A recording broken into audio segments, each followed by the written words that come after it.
So just fair warning, this is probably my longest video to date. There's just so much detail on here. And what I thought was going to be a simple body swap turned out to be a full-blown project. So this is the Inspector Gadget that I picked up 12 years ago. I bought it off of eBay, completely broken and just really in bad state. I kept a few of the original pieces that were in it, but I decided to put it onto a medicom body at the time. And for the time it worked out just fine. I really didn't have that much experience with customizing figures, so this is as far as I got with this one. But the reason I want to pull this one in to show you is that it is in state of repair. Over these past 12 years it has deteriorated even more, even on this plastic body that I switched it to. The medicom body just didn't hold out as well, and I'll show you in just a moment what I'm looking at. But as you can see here, the coat itself is fine, but we're going to switch the buttons out. The hands, they're okay. I got them off of another figure. They're cartoony, but I'm going to switch them out to a different set of hands.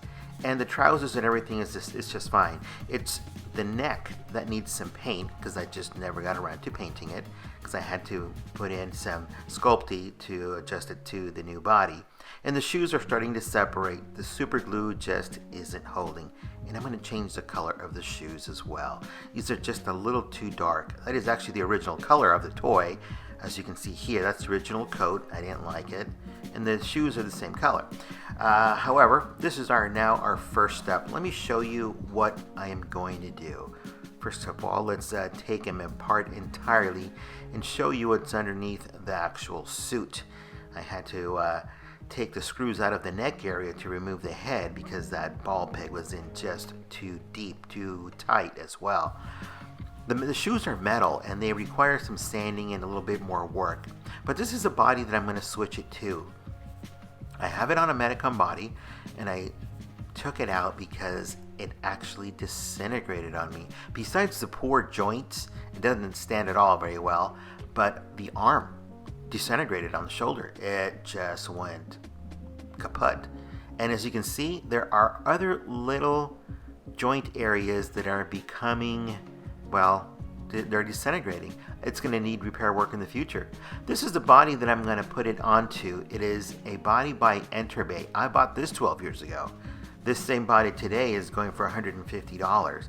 When I bought it, it was like 50 bucks, and 25 bucks from Japan to ship it over. But I have a set of hands, gloved hands, skin hands, and now they've changed the design on attaching the hands. Those new bodies are just too expensive for what I want to do. But since I have this extra one, and it's a good build, it's a good strong plastic, it's the same year that I bought the other, but it has held out really well. And I thought about switching the hands to a more articulated wrist, but I'm not going to. I'll show you what I did, but it didn't work out for me. The new bodies do have the articulated wrist, and they're so much nicer, but they're just way too expensive. The tone on the skin is totally different, of course, because it's an Asian Bruce Lee skin tone. However, I'll just have to paint it to match, and I'll show you. The reason why I like these bodies is because the neck peg has a magnet. That's what we're going to use to attach it. We got to get rid of this peg that's on the old medicom attachment. So I'll show you later on in the video toward the end how I attach the magnet on the inside. In the meantime, let's rip this ball peg out of here. Now the Sculpty has been dry for the last 12 years. It holds up really well, and I'm gonna have to drill it out to be able to attach, actually make space for that peg and put in the new magnet. So I gotta switch to an actual drill bit on the Dremel, and then the grinding bit to widen it to lower it onto the neck. Otherwise it's gonna sit too high. And on the original toy, actually it did sit high because the neck was adjustable in height because of that stretch neck that he has. I don't have the way to do that on this, so I have to have it set as normal as possible. So this is our next step, drilling it out, and this took a while. By the way, everything in this video, although it's only like 44 minutes long, it took me a full week to do the work that you're seeing here comprising the 44 minutes. So don't think that it all happened in a single day. this was time of painting, drilling, grinding, and then waiting for things to dry, etc. As you can see, I proceeded to do work on the shoes. I've already taken them apart, and because these are metal, I had to grind down the flashings that were on the inside because it would not allow the feet to sit properly. Besides, they're flat. So these shoes can't go on the body like they did on the Medicom. The Medicom feet actually pull off of the pegs. These pegs are embedded in here and they're permanent. The only way to remove the feet is to remove the nail or the metal peg that holds the ankle to the foot on this rocker. The only way to do it is to actually drill around and then take a pair of needle nose pliers and pull the peg out. Don't lose it, and don't lose the rocker that's on the bottom. That's the ratchet that holds the foot in its place. So as you can see, the shoe is flat on top. So I actually had to take the Dremel and cut out a notch for that flashing that's in there and to have it fit flat. So now I have to do the same to the other foot. As you can see, I've already drilled out the peg in the back to remove it. So now I have to match the 2 feet. And you can see it's a drastic amount that I have to Dremel out. So once that's done, I proceeded to the next shoe. I've already fixed the first one. The second one, I'll show you from an angle how much of a flashing needs to be removed. There's a lot. So the grinding took extensive time. There's a peg in the back. I did not remove it because that will actually hold the foot into place, but I do need to grind it down so that it makes room for the heel. And I don't have to glue that peg back into the ankle. That piece of flashing that's in there, that peg, will actually keep it from coming back out. So now it's time to sand these and paint these. So let's get started with these. Now, in the meantime, let me show you what I have done with the head. I went ahead and sculpted the A and B epoxy and mixed them in together, and I sculpted out the neck piece. So right now it is still fresh. So I didn't show you this just because all it is putting putty around the neck and molding it down around the bottom of the neck itself. So this now will cover the neck about 1/8 of an inch. It still is not deep enough. So while that dries, and I can't put it in the oven, and I can't put it with a hair dryer because it'll take forever to dry. So I left it outside for 3 days to dry in the sun. Now getting back to the shoes, let's grind down these flashings so that these 2 shoes match and the feet will actually sit flush. So it's time to match them up with the soles, and it took a while because it just wasn't an exact science. Now once I got it down, I was able to then glue them on. But let me show you a little bit more about this Medicom body. And as you can see, the joints are loose. The plastic deteriorated completely on the shoulders. It's just going to give me that much more trouble. It's not worth fixing it.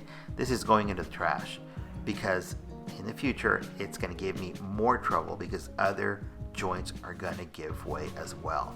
Now I had a sideshow body on a Catwoman that totally disintegrated at the pelvis, and I had to replace it with a Fison body. That'll be in the next video. For now, let's get back to work on the Enterbay body. Now the Enterbay body, I have a set of gloved hands that I'm going to paint. These actually go to the Bruce Lee Kato.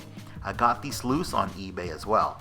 So I have a full set for the actual figure itself, and I got these extra sets. I also have a set of ungloved hands. The purpose was to expand my Bruce Lee line. I got a few, and then I just kept the extra bodies that I purchased. But we're going to paint these. Now, my idea was to extend the joint on the wrist and make it more versatile, more articulated, and I was going to do it with these Legos. And well, I actually did, just to do a test run, but I decided not to do it simply because I would have to do that to each and every one of the hands, and I wanted to make use of these gloved fists and open hands that I have. So he has a total of 4 pairs of hands. So it made it for a much more complete figure. But this is the end process that I ended up with, and it didn't work on this simply because it's got to be with a wrist that does not have an angle to it. Besides, I didn't drill in far enough, and using the Lego piece, I would have to drill that much further, and I was already drilling it into the palm, and I have a small gap in there. So I just wasn't happy with it, but in essence the idea was there, and maybe in the future I can do this with another figure. But for now, we're just gonna forget about this idea entirely. I just wanted to show you one of my failed attempts at fixing one of my figures. So if you're up to it, go for it. Personally, I am not going to spend my time on this. I have others that I can use, and I'm going to stick to the gloved hands that I am now going to repaint. So that is going to be our next step, and that's going to be priming these hands and shoes. So the shoes are simple. They're metal. It's going to take primer really well, but the hands, I've never painted these before, so I want the paint to stick as good as possible, and the best way to do it is to prime it. So I worked on all of these, and then I mixed in my own browns, and I went ahead and painted them. I don't know what color or name is the brown that I use because I mixed my own. I don't go by names. I go by tones and shades of color. So those of you who like the names on the Citadel paints and the Vallejo paints, I don't give names because I don't have them. I paint with what I have. So I mix my own colors. I only have a few colors to use, and I mix the colors that I need, dark or light, etc. So I have the main basic colors, and I go with that. For these, I'm using actual craft paints. I'm not using anything spectacular. The craft paints work just as well, but you do need that primer for them to stick on properly. Once it's fully dry, then you can spray it with a clear coat, either matte or satin or high gloss, and it's gonna look really, really nice. The shoes went really well because it was a nice even surface. Now, the problem here is I should have painted these after I put them on the body, because putting them on the body after they're painted, I ended up scratching them, and I had to do some touch-ups after I had them on the body itself. And unfortunately, I had to have the trousers on there because it just won't go on with the trousers off. It's just really difficult to put the pants over the shoes because of the articulation on this particular body. So anyway, you can see what nice tone of brown we've got here. This is also a craft paint. It's not anything fancy in the Vallejo paints, etc. I paid maybe $2 for the bottle of paint, and then I just mixed it into the tones that I needed. So I did the same with each one of the hands.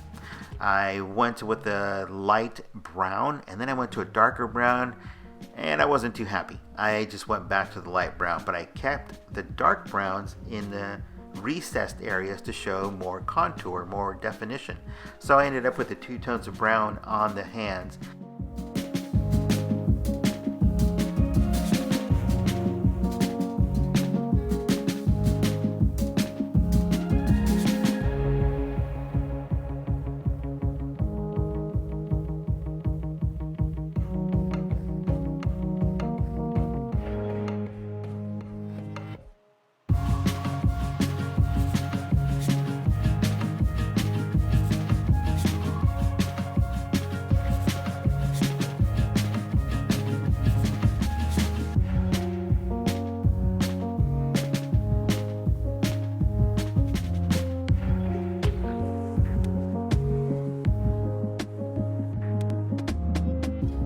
So once I got the paint complete on the hands, or the gloves I should say, and the shoes, I went ahead and sealed them up with a semi-clear coat. That way it would show a difference in between skin tone, etc., because it would be that much glossier. Now, you're only going to see the hand, or I should say the glove once again. The actual skin tone you're not going to see because it's going to be under the sleeve, so I didn't even bother to paint that. Now, I did cover the actual joint with tape, as you saw, or the masking, because I don't want the paint to affect how that joint is going to connect. I want it to still fit tight. I don't want it to be overly tight and then have paint rub all over the body. So that's why I covered the joints on the hands. The feet itself, don't have that. It's going to glue down directly to that sole. Now let me show you what it looks like after unraveling the masking over the joint. You still see the skin tone. It doesn't matter. It's not going to even be seen. It's going to be in the sleeve. You're only going to see the painted glove. And I really like the way it turned out. So the nice thing about this body is it has several of these gloves. That way you have different expressions with the hands. Now down to the shoes. Gotta fit these feet inside this shoe. As you can see, I glossed it. I really wasn't happy with it. I later changed it, and the reason is that when I actually glued this down, some of that gloss ended up on the cushion that I put in there to keep it from marring, and ended up sticking to the paint. I had another cleanup to do. So in any case, the end result looks a little bit different than this. So I put in the pin into the back to put the ankle into the foot, and then I secured it. I did not glue it in. For one, I didn't have a need to because it's going to be held in by that metal shoe. I did have to put in his little socks, and then I had to slide him in there through that opening, and finally I was able to attach the sole. Now the sole itself I had to clamp down with 2 clamps, and this was a real chore. So I sped up the time lapse here because it took me a long time, and I did each one individually. So as I glued one of them and clamped it down, I let that dry overnight. Then I came back and repeated the process on the other. If I'd have tried to do that with the other at the same time, I could have bumped it, moved it, knocked the clamps off, and just start all over and then have a big glue mess, and I just didn't want to have that. So as you can see, it took a while to put this thing back together. It wasn't as easy as the Medicom body where it comes off of the peg, you slide the foot in there and put the peg back into the leg. No, this didn't have it. This, you had to actually disassemble it and assemble it on the body and then glue it onto itself while it's on the body. So that's why it took so much longer for these feet. I'll let you watch the video so you can see the process.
So while those feet dry overnight, I am going to move on to the head, and the head needed a lot of work. Now I have already sanded down this part of the neck, and it's been drying in the sun for the last 3 days. I've already dremeled out the inside, so you can see that I've carved it as far as I can go, and I'll show you with this light. It's almost translucent in some of the areas where I went really thin, so I can't carve it out any deeper. This is as far as we're going to be able to go. So this muffin head of his is going to have to work on the neck that we're going to put it onto. You can see the thin spots, but it's still holding pretty well. it dried really nice in the sun, and it sands down really nice. However, because we have two different materials, one is a vinyl and one is an actual kind of a resin sculpty, it doesn't sand easy. Now we're going to attach the neck to the head by use of these magnets, and these things are strong. Got these off eBay. I don't remember where or how long ago, but I've had these for a while. But this body has a magnet on the head.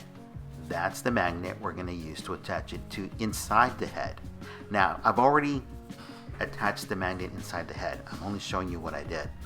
What I did is I took a piece of that same epoxy sculpt and I put it inside with the magnet, and that's what's holding it in there. It's not glue, it's not the hot glue. I didn't like the hot glue mess. It just really made a mess. The best way to do it was to put a piece of sculpting on top, well, actually a little bit more than this, and then I put the body of the head over the neck piece, and I squished it in there, and then I wiggled it until it stayed in there. I separated it, and the magnet stayed on the inside. Now I can attach and reattach the head at any time, and this thing is strong. Will it still fall off? Yeah, because this muffin head is oversized. Besides, when he has the actual articles on the top, like the helicopter blades or the hammer, it makes him really top heavy. So this figure, although it's 12 inches and it can stand on its own, it's going to need the figure stand, because there are certain poses that it's going to be top heavy and it's just going to fall over and you're going to ruin your figure, it's going to scratch, etc., even though it's sealed. So now you can see the only detail that really we're going to have to work on is to match that skin tone on the neck. That'll be a little bit later. Right now, our next step is to clean up this face to get it painted. Now we're going to have to match the skin tone as best we can, and now the paint on the back of the head is going to be noticeable because, again, we have two different materials. We have the vinyl on the head, and then we have the sculpty, which is kind of like a resin or ceramic. So it's really hard to get rid of that line. I should have taken the sculpty all the way up to the hairline on the back, but well, I didn't. And besides, the coat itself is actually going to cover the back of the neck, so not a problem. So our next step was to clean up the face, and I've already done this. You want to go light with the cleaner, and I used a nail polish remover on this, which is the acetone, but with a Q-tip, very lightly, I went over the skin tones, cleaning off all of the excess dirt and grime and oils that have come off my hands over the last years.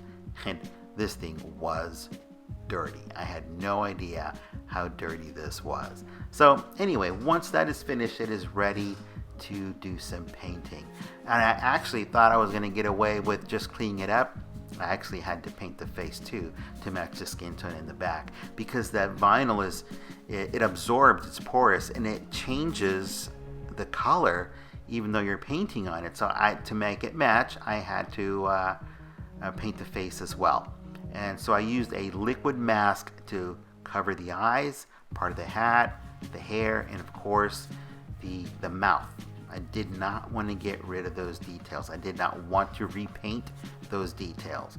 So by covering it with a liquid mask, it turned out really well. And because I can't look at the viewfinder and do the cleaning, that's the low angle here, but you've got the idea. So take your time with it and be careful, because acetone does melt plastic. This is vinyl. Yes, it will melt the vinyl if you leave it on there. So you want it to dry as quickly as possible. That's why you want a Q-tip that is somewhat damp, not sopping wet. That way you can control how quick it dries and where you apply it. And just be careful, like anything else. Don't get it into the areas that have paint, because you will remove the paint and you're just going to have to repaint those areas.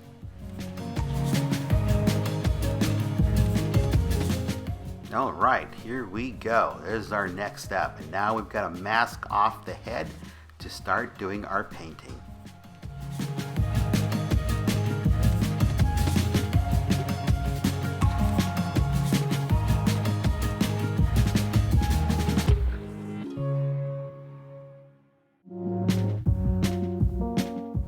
Now, once again, I do not have names for the skin tones that I'm using. I mix my own, so I can call them whatever I want. I'm just going to tell you it's a skin tone. So one of us, I have 3 different tones, a lighter, a medium, and a darker for some shading. So again, I only have a few basic colors and I mix my own. I don't go by names. I go by the shade and the tone. In this case, I was trying to avoid having to repaint the whole face. It just didn't work that way. I had to make everything match. Otherwise, it was going to be all splotchy. However, I had to make sure I have my little recipe down because I had to match the torso to the skin color that's going to be on the neck. So I'll let you watch the rest of the video so you can see what happened.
Now we're getting closer and closer. Our next step is to work on the hat. And this is the fully painted face. I've already taken the liquid mask off of the details on the actual mouth and the eyes. And now we're going to mask off the face to work on the hat. And then we'll work on that band that's on the hat. And then we'll tidy up some little details around the black areas in the hair.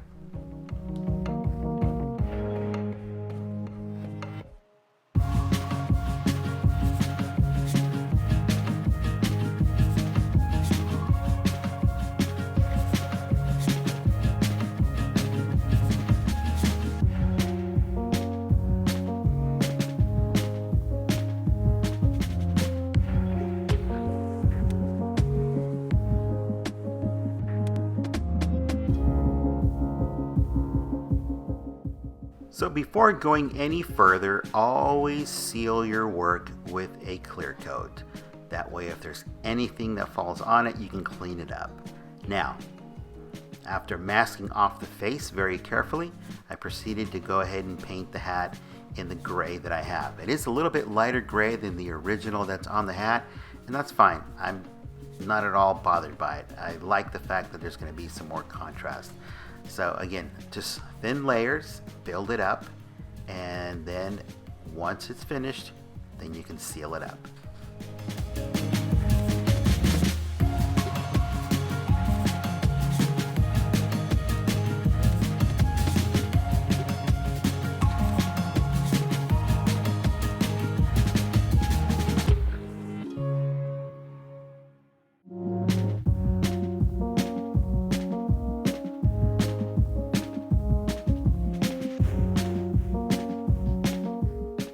So now I have removed the masking around and I've only left the masking on top of the band. And I'm going to freehand in as much as I can, and then whatever else is left, I'll just go back in and touch with that gray, any of the overspray that goes onto the hat. So I've chosen a lighter gray, actually a lighter brown, so that we can paint the headband. And believe it or not, I went ahead and repainted the gloves again because I really liked the way it looked on this. So it's a different color than the original, but it's pretty close. And because I am updating it, I'm not even bothered that it's not an exact duplicate. I'm just going off of different references. And believe it or not, none of the toys were actually dead on to the actual character, except maybe the one from Galoob, which is actually this one here, but we're updating it. So here's our final work. we're going to go ahead and take our detail brush and just go back in and get any of the overspray. And because it's a nice thick acrylic, it covers really well. So let's go ahead and remove this tape and see what it looks like. And that's pretty sharp. I really like the way that looks. But now it's time to finish up some of those other details.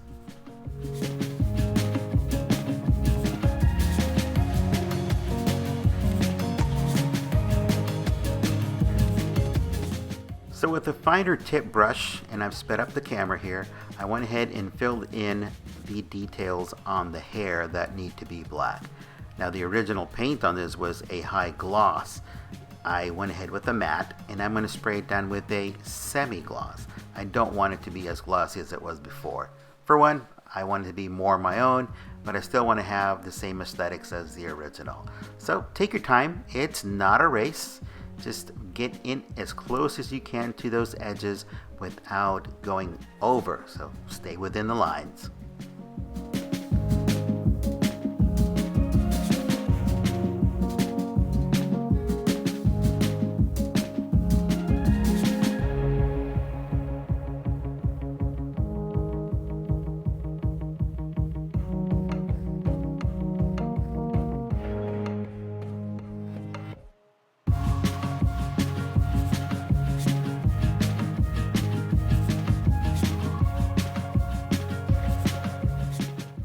And there is our finished portrait. It's as good as I'm going to get. I'm really not that great with portraits, but I'm pretty happy with the way it turned out. It's nice and clean, and it's going to work for what I need on this figure. So let's take a look at what it looks like. Oh, not too bad. I like the gloves. I really like the way the shoes turned out. They're still brown. They're not too dark, but they look black. And we just got to work on the torso to match that neck. That's our next step.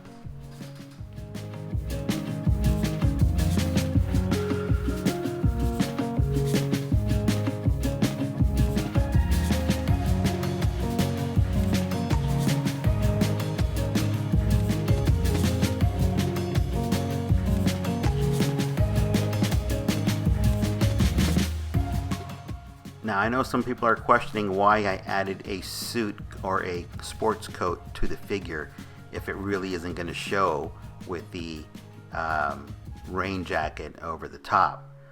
Well, it just gives it that much more bulk and it makes it fit better. At the same time, it looks nice even without it. Now I can pose it with the jacket or without it.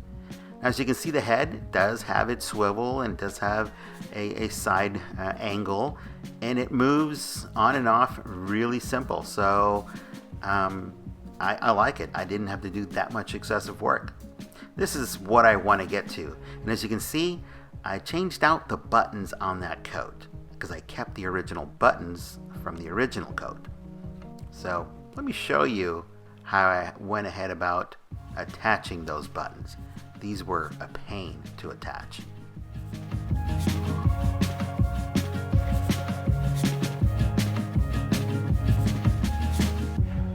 Well, for one, there were lots of buttons, and the thing I had to do first is remove the little tiny black buttons.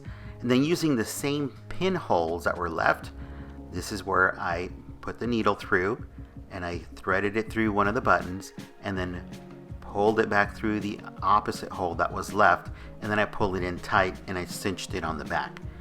Now, I had to go back and redo a few of these because I didn't pull them in tight enough. So I ended up doing double work on these, but that's fine. I ended up attaching them that much tighter and it looks really, really good.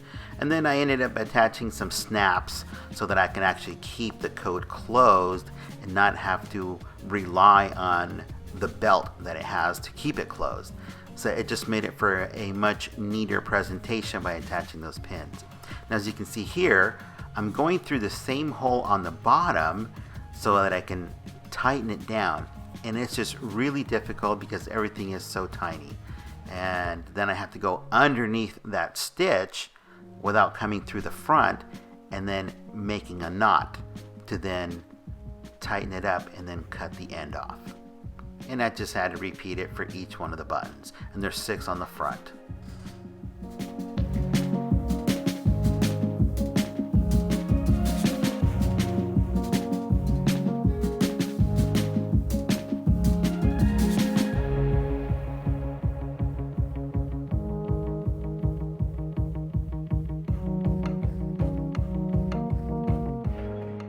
So after changing out all of those buttons, this is what we end up with. This is pretty much our semi-finished portrait in the video. The shoes look great, the buttons look great because I've tightened them up even on the sleeves and on the shoulders, and the hat and the face look really, really good. They're on point. Now, we gotta fix that neck to match the actual torso. Now, a lot of you are thinking, oh, you didn't change a whole lot. I did. The shoes are different, the buttons are different, the hat's different, the hands are different. Now we got to match the torso. Now, because it is just the torso that shows through on the neck area, that's all we're going to paint. I am not going to paint the body. So the overspray, I don't even bother about covering up the chest. So I'm hand holding here and painting because I've changed my setup a little bit. But any case, let me show you what I did. I mixed in my standard flesh tone, which is like a light beige. I added some yellow to it, a little bit of red, and I got my skin tone to match. I don't know the name of it because I mix my own colors. But anyway, take a look. It's pretty darn close. It's gonna work for this cartoony figure. And besides, the rest of it is gonna be covered up by the shirt and the coat. Now, I should have covered the shoulders with masking to keep the paint out of them, but I didn't. I removed it with the acetone and this cotton swab. For video purposes, I've already done it. So I'm going to leave you with some video showing you the finished product from all different angles. And I do have a small comparison at the very end. The changes are going to be noticeable if you are paying attention. If not, you're going to be the person that says that they look the same and there was nothing that was changed. But there was. It took me an entire week to do so. It did not take me 44 minutes like the video is showing. I hope you liked the video. If you have any questions, leave a comment. And of course, share it. And please subscribe. In the meantime, enjoy the rest of the video. And don't forget to keep customizing.